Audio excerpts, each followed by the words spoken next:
Hello students, welcome back to the channel. I hope आप सब अच्छे होंगे एंड आप सभी की प्रिपरेशन बोर्ड एग्ज़ाम की अच्छी ही चल रही होगी। और बताइए आपकी तैयारी कैसे चल रही है। Comment, like, share and subscribe कर देना सभी जो भी मेरी वीडियो को देखता है। एंड अब हम अपना स्टार्ट करने वाले हैं। जैसे कि आपको पता ही होगा, सर्कल चैप्टर हमारा चला हुआ है एंड सर्कल चैप्टर में आपकी 10.1 थ्योरम हो गई थी। 10.1 थ्योरम तो हो ही गई थी एंड 10.1 आपकी एक्सरसाइज भी हो गई थी। तो आज हम अपने स्टार्ट करने वाले हैं जो 10.2 आपकी एक्सरसाइज है बुक में, उस पर जितने भी क्वेश्चंस हैं लगभग 10.2 थ्योरम है, इस पर ही डिपेंड है सारे। बहुत इंपॉर्टेंट थ्योरम है। प्रूफ तो इनके इतने आते नहीं है, बट ये जो है इनके आपको कंसेप्ट सभी पता होने चाहिए, क्योंकि कंसेप्चुअल ही है सारा 10th क्लास में जो भी है। और 10th चैप्टर में आपके थ्योरम भी मोस्ट ऑफ दो ही हैं और ज़्यादा हैं भी नहीं है। तो हम अपने स्टार्ट करें। 10.2 थ्योरम क्या बोलती है। आपका जो इसमें स्टेटमेंट है, इसमें लिखा हुआ है कि the length of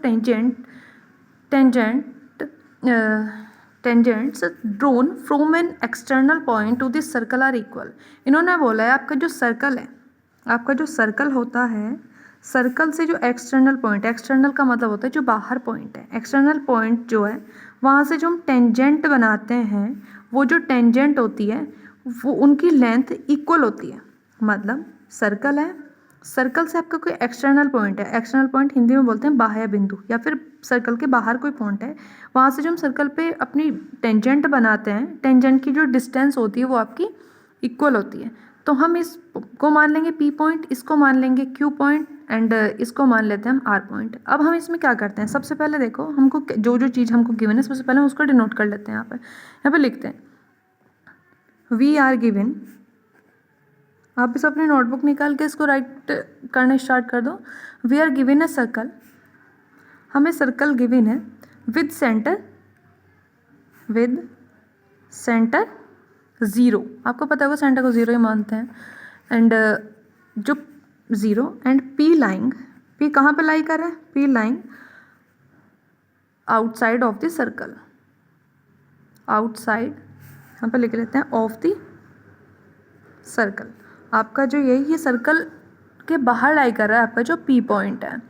and outside the circle and the two tangent, and two tangent है 1 and 2 एंड टू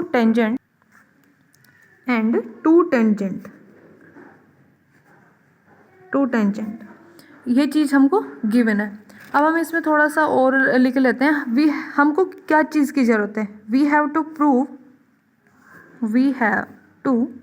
प्रूव, हमको प्रूव क्या करना है, we have to prove that, हमको दिखाना है कि पी क्यू जो है इसके इक्वल है। और आपकी यही थ्योरम दी हुई है कि लेंथ जो है टेंजेंट की वो इक्वल होती है। तो हम प्रूव करना चाहते हैं कि पी क्यू इक्वल टू किसके होएगा, पी आर। आपको बहुत ध्यान से समझने की ज़रूरत है, इस पे ही क्वेश्चन हैं, डायरेक्ट हो जाएंगे अगर आपको समझ आ गया अच्छे से। अब तक मैंने इसमें कुछ नहीं करा। स्टेटमेंट है कि जो ये होता है सर्कल से कोई बाहर पॉइंट है, वहाँ से हमने टेंजेंट बनाई तो उन दोनों की लेंथ जो होती है इक्वल होती है। अब आप ये देखो, अब तक तो मैंने यही करा, हमें P Q equal to P R दिखाना है, बट हम कैसे दिखाएंगे, हमारे पास कुछ और चीज़ गिवन नहीं है। तो हम क्या करते हैं, हम इसमें थोड़ा सा कंस्ट्रक्शन करते हैं। कंस्ट्रक्शन क्या होता है, देखो कंस्ट्रक्शन करते हैं। कंस्ट्रक्शन में हमें क्या करना होगा, मैंने सर्कल है, सर्कल का मैं मिड पॉइंट बना लेती हूँ इसमें O। इसको कंस्ट्रक्शन किया मैंने, इनको ज्वाइन किया। अब जो चीज़ मैं कर रही हूँ उन सब चीज़ों को मैं लिखूँगी। क्या क्या लिखा मैंने, वी ज्वाइन, यानी कि हमने ज्वाइन किया क्या चीज़, we join OP OQ and OR। मतलब ये PQ हो गया, ये PR हो गया एंड ये OP हो गया। हमने इन सब का कंस्ट्रक्शन किया। मैंने ऐसा क्यों किया, क्योंकि मैं इक्वल ऐसा तो दिखा नहीं सकती, जब तक मेरे पास कुछ भी नहीं है तब तक मैं कैसे दिखा सकती हूँ। तो मैंने इनका कंस्ट्रक्शन किया। जैसा कि आपने क्लास 9th में पढ़ा होगा, चैप्टर है आपका कौन सा चैप्टर, ट्राइंगल है। ट्राइंगल में आपको सब प्रॉपर्टी दिखाई गई है, लाइन्स एंड एंगल्स है उससे जो पहला चैप्टर है उसमें ये है कि ट्राइंगल दे दी जाते हैं आपको, वो दिखाने होते हैं कोंग्रेंट, कि कोंग्रेंट कैसा दिखाते हैं। तो सेम एज हम इसमें भी वही काम करने वाले हैं। जैसा इसमें we join OP OQ and OR हमने किया, देन अब ये देखो मैंने इनको तो ज्वाइन कर लिया। देन अब एक चीज़ आप लिखना, देन एंगल जो आपका OQP है वो इक्वल होगा एंगल किसके, ORP के। अब कंफ्यूजन करने वाली बात कि एंगल OQP ORP के कैसे इक्वल है। मैंने जब ये लाइन आपस में जब ये दोनों लाइन आपस में इक्वल है, मतलब टेंजेंट दोनों इक्वल हैं एंड मिड पॉइंट ये इसका ओ है, यहाँ से ये सब इक्वल हैं, इक्वल ही होगा, ये भी इक्वल है, तो मैंने यहाँ पे लिखा कि ओ क्यू पी जो है ओ आर पी के इक्वल है। बट क्यों इक्वल है, तो आप यहाँ पे लिख सकते हो बिकॉज मतलब यहाँ पे लिख दो बिकॉज दीज एंगल्स, ये जो एंगल्स हैं आपके between the radii, between the radii मतलब रेडियाई एंड टेंजेंट के मिड में है, रेडियाई एंड टेंजेंट। रेडियाई इसको बोलते हैं जो बाउंड्री पे कहीं भी टच रहती है मिड पॉइंट से, वो रेडियस, और ये जो टेंजेंट है इसके मिड वाला जो एंगल होता है वो आपका राइट एंगल होता है एंड 90 का एंगल होता है। तो मैंने यहाँ पे लिख दिया है इसके यहाँ पे because these angles between radii and tangent, short में लिखा टेंजेंट, आप समझ जाना, एंड टेंजेंट। अब हम नेक्स्ट चलते हैं इसमें। अब मुझे सब चीज़ तो पता चल गई, बट अब मुझे दिखाना है कि इक्वल हैं कैसे कैसे इक्वल, तो अब वही क्लास 9th का कंसेप्ट लेके चलते हैं। कैसे लेके चलते हैं, नाउ मेरे पास दो ट्राइंगल हैं, देखो O Q P equal O Q P and triangle कौन सा है, ओ आर पी। तो मैं इन दोनों को लेके चलती हूँ और अपना थोड़ा सा प्रीवियस को याद रखना, अगर नहीं याद रखोगे तो प्रॉब्लम क्रिएट हो सकती है।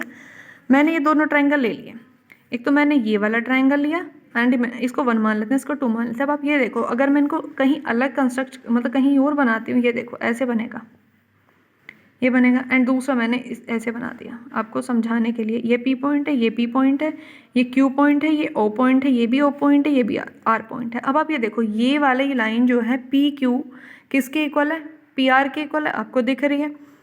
और क्या क्या चीज़ इक्वल है, ये इसके इक्वल है, बट मुझे दिखाना कैसे, मैं सबसे पहले वहाँ से स्टार्ट करती हूँ। अब आप ये देखो, ओ क्यू रेडियस से स्टार्ट करते हैं, O Q equal to O R है, क्योंकि मुझे एग्जैक्टली एकदम क्लियरली दिख रहा है, तो मैं यहाँ पर लिखती हूँ कि ओ क्यू इक्वल है किसके, ओ आर के।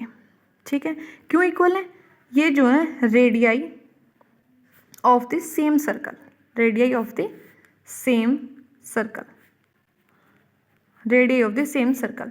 आपकी जो ये सर्कल है, सर्कल में रेडियाई मैंने कंस्ट्रक्ट की थी, क्यों की थी कंस्ट्रक्ट, मैंने इसलिए की थी क्योंकि मुझे ये टेंजेंट की लेंथ जो है इक्वल दिखानी थी किसी एक्सटर्नल पॉइंट से। ओके, तो अब हम यहाँ पे चलते हैं कि O Q equal to O R हो गया। अब आप यहाँ देखो, O Q equal to O R हो गया। अब मैंने दोनों अलग अलग बनाए हैं, अगर मैं यहाँ पे देखूँ तो मुझे शायद O P and O P दोनों ट्राइंगल्स में इक्वल दिख रहे हैं, कि इक्वल तो है ही बट कॉमन दिख रहे हैं, तो मैं यहाँ पे लिखूँगी O P equal to O P, and ये क्या हो गया, कॉमन। एक बार क्लास 9th का वो भी देख लेना आप, लाइन्स एंड एंगल्स, थोड़ा सा ट्राइंगल, बहुत चीज़ें आई हुई हैं वहाँ से भी, एंड कॉमन, ये हो गई आपकी कॉमन। अब कोई भी हमें दिखाने के लिए कॉन्ग्रेंट में 3 चीज़ें इक्वल दिखानी होती हैं, तो मैंने इसको ये दिखा दिया O Q and O R and O P and O P दिखा दिया। अब तीसरी चीज़ क्या बची, एक एंगल, ये जो मैंने बताया आपको यहाँ पे टेंजेंट एंड रेडियस के मिड वाला जो एंगल होता है वो होता है आपका 90। तो यहाँ पे हम इसको दिखाते हैं angle O Q P equal to angle किसके हो गया, ओ आर पी के। ये क्यों हो गया, ये इसके इक्वल है ही, इक्वल है, तो बस मैंने दिखा दिया यहाँ पे। अब हम लिख देंगे बाय यूजिंग RHS, ये प्रॉपर्टीज़ होती हैं, SSS, SSS है, SAS है, AAS है, थोड़ा देख लेना। RHS यानी कि राइट एंगल दिखा दिया, ये वाला right angle, hypotenuse and side, मैंने 3 चीज़ इक्वल दिखा दी। तो अब मैं यहाँ पे लिख सकती हूँ बाय यूजिंग ये एंड ओ क्यू पी, जो ये कॉन्ग्रेंट का सिंबल होता है, congruent to angle O R P, मैंने कॉन्ग्रेंट दिखा दिया। अब मैंने कोई भी 3 चीज़ कॉन्ग्रेंट दिखा दी, अब जो एक्स्ट्रा साइड बची हुई होती है उसको हम CPCT से लिख देते हैं। मैंने यहाँ पर देखो 3 चीज़ें इक्वल दिखाई हैं, क्या क्या इक्वल दिखाई हैं, ध्यान से देखो, ओ क्यू इसके इक्वल दिखा दिया, 90 एंगल दिखा दिया, एंड ये हाइपोटेनस इक्वल दिखा दी, हाइपोटेनस दिखा दी। तो अब उसके बाद कौन सी चीज़ बची है, एक बची है, कौन सी बची है बताओ, आपकी बची है P Q equal to P R. तो मैं उसको यहाँ पे लिख दूँगी P Q equal to P R, किससे, बाय CPCT। यानी कि जब 3 चीज़ मैं इक्वल दिखा सकती हूँ तो ऑब्वियसली जो एक चीज़ एक लास्ट बचती है वो आपकी इक्वल होती है। तो थैंक यू।